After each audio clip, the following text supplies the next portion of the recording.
going to speak about hope and faith.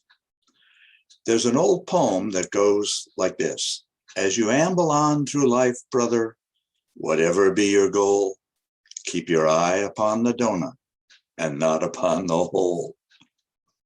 The task for us today is to see which, hope or faith, that poem applies to. My goal today is to help us pierce the veil of cultural gravity, which is the way the past burdens the present by driving it to the center, to show how that surrounds this topic. The similarities of hope and religious faith are few, but they are very powerful. Most people tend to see hope and faith as more similar and less different. I see it the other way around. The differences are much greater than the similarities. Both hope and faith can give people a feeling of calm, a feeling of peace, of comfort, of solace in the face of danger or impending disaster or plain old fear. Hope and faith can each assuage the feeling. That's good feelings. It's not facts, but it feels good. In addition, religious faith offers people an identity and community and a feeling of certainty in an uncertain world. Contrary to those good feelings is the fact that organized religious faith supported both slavery and Jim Crow segregation. The idea that hope and faith are similar comes from a poem by Alexander Pope. Quote, "Hope springs eternal in the human breast. Man never is, but always to be blessed. The soul, uneasy and confined from home, rests and expatiates in a life to come." Now, that's a mouthful, but to paraphrase the quote, hope is eternal and rests upon a future life in heaven. Don't worry, heaven is your prize. Although the similarities, that list of similarities is short, it should not be discounted. If billions of people turn to and rely on their faith for comfort, then it must have something going for it that cannot be ignored. It seems to be hardwired into the human psyche. To so many billions of people, faith gives them an omnipotent and omniscient God who is totally on their side. It's like having an all-powerful friend. It gives people a chance to rest their psyches from the travails of life. There are people, however, and I am one of them, who think critically about hope and faith. To think critically about hope does not run up against cultural taboos. To think critically about faith, to the faith-based, is taboo, not allowed. One must accept faith on faith, which makes it both a dogma and a tautology. This is because to think and talk critically about religion, about faith, is a very strong taboo in our culture. One must not question faith. People of faith are given by most people the place of a virtue, when I do not think it should be. Human beings have relied on and encompassed myths and superstitions and magic for thousands of years. This fills a need that cannot be discounted. The rather recent attempts in communist countries to eradicate faith have failed, and we are now in the midst of a religious revival worldwide. So let's take a look at the many profound differences between hope and faith. The biggest difference is that hope comes from inside of you, whereas religious faith is imported from outside via indoctrination. As Arthur Miller once said, quote, "I think it's a mistake to ever look for hope outside of oneself." An example of that would be if you say in the midst of a drought, "I hope it's going to rain."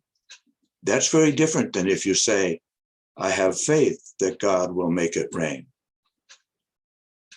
There is no expectation that hope will give one security.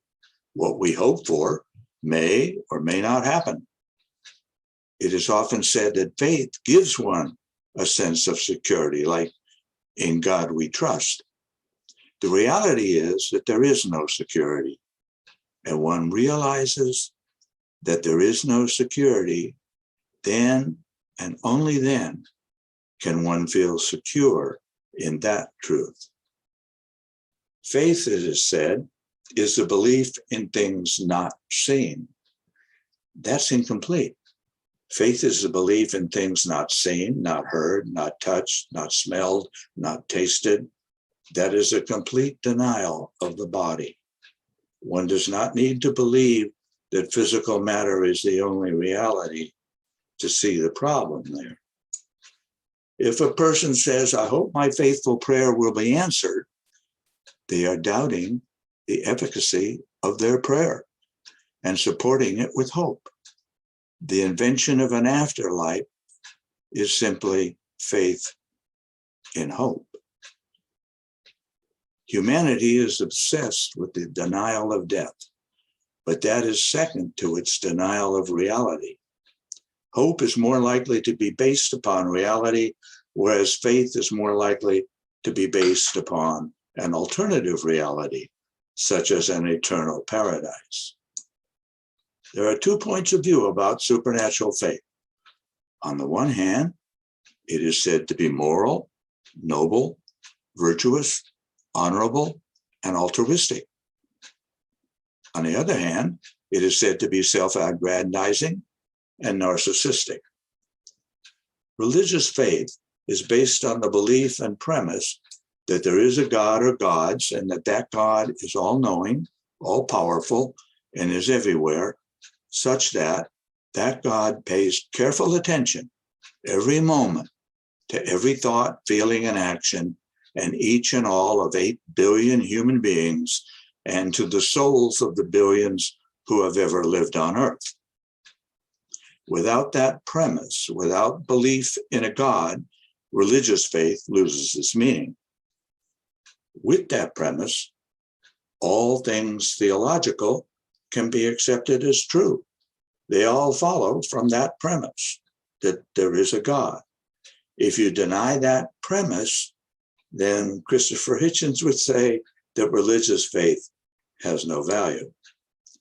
Believing and knowing are not the same. Believing can be belief in anything, regardless of the facts or evidence. Knowing is evidence-based. I can believe the world is flat, but I can know it is round based on evidence. As John Stuart Mill said, quote, the fact that an opinion has been widely held is no evidence whatever that it is not utterly absurd. Consider the situation where a tornado warning is given. We might say, we hope it doesn't hit our house. That does not compromise hope at all, even if it hits your house. The person of faith kneels and prays that it will not hit his house, and everyone on the block forms a crowd, and they faithfully pray together, and then the tornado destroys the entire block. Most of them will say, I didn't have enough faith. We didn't pray hard enough. None of them will blame their God, since that would compromise their faith. Also, none of them will say that their faith didn't help. That would compromise their faith entirely. Often we hear people say, if you don't have faith, you have nothing to live for. How about living one's life here and now to the fullest? How about enjoying the natural beauty around us? How about loving and being loved by family and friends? How about achieving one's goals and dreams and helping to provide for the common good? All in this lifetime. To say keep hoping has nothing wrong with that. It implies, however, that what one hopes for may or may not happen. To say keep the faith implies that it will happen. Or why would a person keep the faith if there were not an absolute surety that a God will make it happen. Otherwise, without that surety, it's not faith, it's hope. And if what is prayed for doesn't happen, we rationalize. We say it's God's will, or God has his reasons, or God works his way in mysterious ways.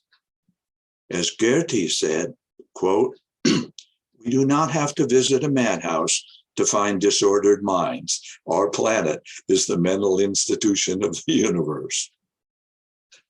People believe by the billions in alternative realities what only a psychopath would believe all by himself or herself.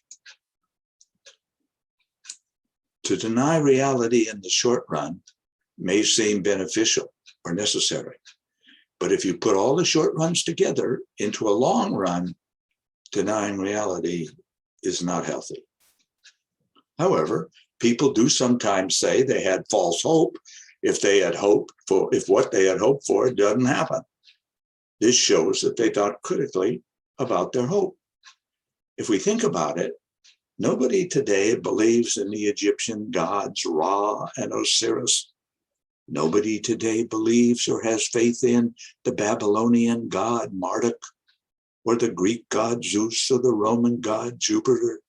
They have all gone the way of all gods. People today still believe in the Judeo-Christian God Yahweh, until hope is based on the idea that anything is more or less probable relative to the facts. Faith is based on an absolute, the idea that all things are possible with God. That's a big if. And only if there is a God. And it's a very big if. Not just a God that is believed to be there, but that in fact there is a God.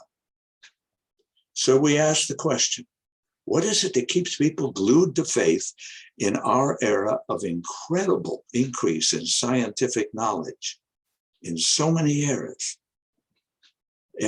What is it that keeps so many billions of people denying scientific knowledge and ignoring the scientific evidentiary facts?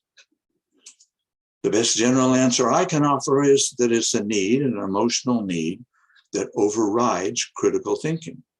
So powerful that it overrides evidence and proof. We all have many emotional needs. Some of us are able to distinguish between the emotional need and adherence to reality. It is psychologically true that reality is a construct in the mind, thus reality is whatever you think it is. So reality is not something we all agree on, whether it is scientifically true or not.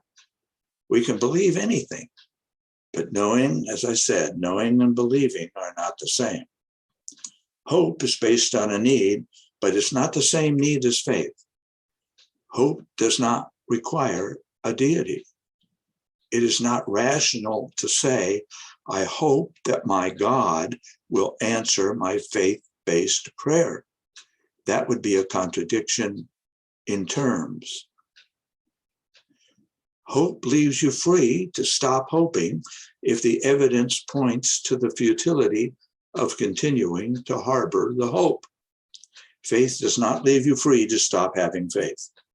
It is a blockade that prevents critical thinking. Rather than think about it critically, billions cling to the promise that someone, some God, will save them, even without thinking about what they are thinking. I am one who doesn't live with faith in an unseen God, but I love that I can live with hope. Hope is the human spirit seeking. However, even if reality is to an individual whatever he or she thinks it is, there is a separation between those who apply critical thinking to their view of reality and those who don't. The best example these days is a group known as QAnon. They are convinced that their view of reality is correct. You and I think it is based on delusion, lack of critical thinking, rejection of common sense, and fantasy not based in reality. QAnon is political theology, the migration of religious ideas into the political domain. It echoes the book of Revelation, which is based on faith, where the forces of good are arrayed against the forces of evil. Q is a fraud and a psychopath, posing as a prophet of the apocalypse. So how do hope and faith relate to this? You and I have the hope that people who follow QAnon will wake up, will see the light, will accept science, will start to think critically about what they believe. We do not, I think, have faith that this will happen. There is no presumption of surety that it will happen. As one faith leader said, quote, "To one who has faith, no explanation is necessary." This means you are to shut down your mind, your critical thinking, and believe that faith is greater than knowledge. Let's say that on a given day, a baby is born and a tornado wipes out the town. Religious faith is based on the idea that there is a deity that makes everything happen or not happen for his own purpose. Now, if the deity did not exist, would the baby still be born and the tornado still happen? Of course. A final example. After church, Betty is speaking with the minister. "Hello, Reverend." "Hi, Betty, how are you?" "I'm really feeling great. God loves me and he protects me." "Yes, he does. And he loves and protects me too." 10 seconds later, they both get run over by a truck and killed. You were standing near the accident and you overheard their conversation. You can say to yourself that, judging by results, Betty and the Reverend were deluded, suffering from mass groupthink. Or you can say to yourself, God works his will in mysterious ways. We must not question God's reasons.